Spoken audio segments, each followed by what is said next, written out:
उनके खत और आप की 86वीं कड़ी 86 एपिसोड में आप सबका हार्दिक अभिवादन, अभिनंदन और आभार। खत को रिकॉर्ड करने में थोड़ी देर हुई क्योंकि मेरी तबीयत नहीं ठीक थी। लीजिए खत मुलाहिजा फरमाइए, खत सुनिए। तारीख 14 मार्च 1956, 14 मार्च 1956।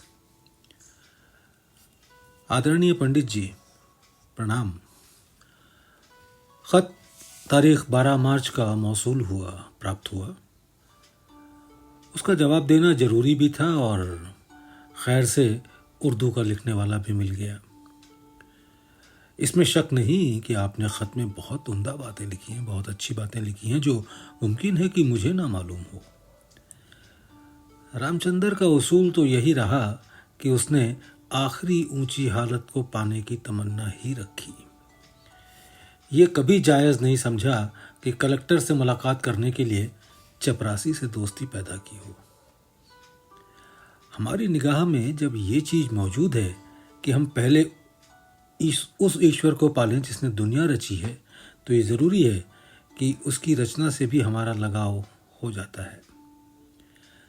मान लीजिए हमने उस ईश्वर को पा लिया और कहीं उससे इतनी मोहब्बत पैदा हो गई कि हम लैला को मजनू की आंख से देखने लगे, तो आप सोचिए तो सही कि आपका लगाव बस यहीं ख़त्म हो जाने की संभावना है। इसलिए कि आपकी मेराज़े तमन्ना माने तमन्ना की सीढ़ी, इसलिए कि आपकी मेराज़े तमन्ना उसी को पाने की थी। और मान लीजिए पंडित जी, अगर आपने उस ईश्वर को पा लिया और उसने कहीं ऐसा किया कि आगे ही नहीं जाने दिया, या वो आपको इस कदर भा गया कि आपकी हिम्मत आगे जाने को ना हुई, तो आप फिर बहिश्त ही तक रह गए, यानी जन्नत ही तक रह गए। आलम कुदस की सैर न कर पाए, आलम कुदस परम सत्ता की सैर न कर पाए। इंसान का फ़र्ज़ भी यही है कि हमेशा कोशिश इंतहा तक पहुंचने की करनी चाहिए। फिर यह भी बात है कि जब आप सबसे ऊंची चीज़ पर पहुंचने की कोशिश करेंगे और हिम्मत बांधेंगे, तो अगर आपकी हिम्मत वाली जत ने ख़ता भर की तो भी आप ईश्वर तक तो पहुंच ही जाएंगे। और कहीं आपने ईश्वर तक पहुंचने की जस्त लगाई, जत कहते हैं छलांग को, जंप, ईश्वर तक पहुंचने की जस्त लगाई, तो मुमकिन है कि आप दरमियान में ही रह जाएं और वही मसला सामने आ जाए कि न खुदा ही मिला न विसाल सनम। मगर आपके ख़त की इबारत को पढ़कर, आपके ख़त को पढ़कर ये खुशी ज़रूर हुई कि आपको पहुंचने की जुस्तजू तो है, तलाश तो है। इसलिए मेरी दरख्वास्त तो यही है कि अब बराए मेहरबानी अपने असल में पहुंचने की कोशिश करें, अली और अबू बकर के ख्याल से बाज रहें।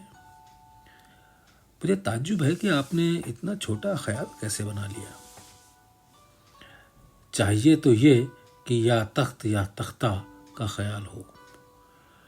अपनी कुव्वत इरादी यानी संकल्प शक्ति, विल पावर इतनी ज़बरदस्त और ऊंची रखनी चाहिए कि जिसके बाद बस वही चीज़ हो कि जिसको हमें हासिल करना है।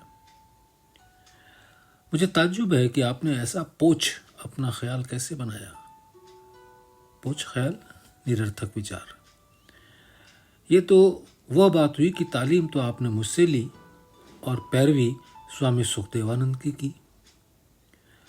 मुझे आपका यह खत पढ़कर अपनी कमज़ोरियों का एहसास हुआ कि ये उसी का नतीजा हो सकता है कि बजाय मेरा रंग चढ़ने के दूसरे का रंग चढ़ा। बराह करम व नवाजिश इन ख्यालात को आप खैर बात कहिए, यानी छोड़ दीजिए, वरना मेरी तालीम में भी अड़चन पड़ेगी, क्योंकि इच्छा शक्ति आप में भी है। मैं असल जौहर की तरफ आपको खींचने की कोशिश करूँगा और आपकी कोशिश उस ईश्वर को पाने की रहेगी जिसने मुझे पैदा ही नहीं किया। इसलिए मुझे उससे ताल्लुक़ कम है।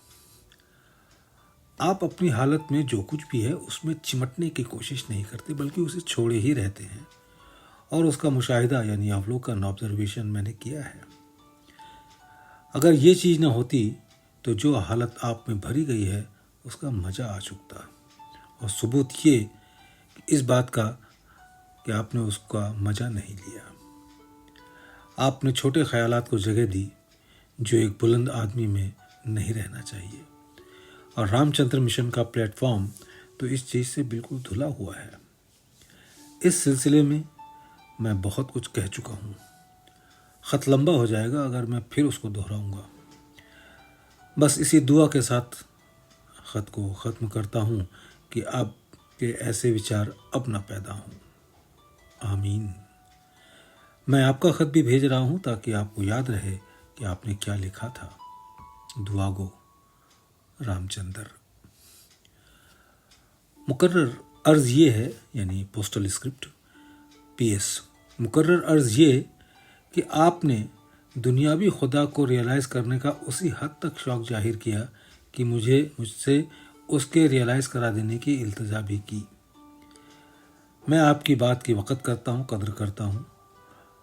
और मेरी एक आदत है कि अगर कोई शख्स मुझे इस तौर पर लिखता है तो मेरी तबीयत उस तरफ माइल हो जाती है, यानी झुक जाती है, और दिल उसके करने के लिए मजबूर हो जाता है।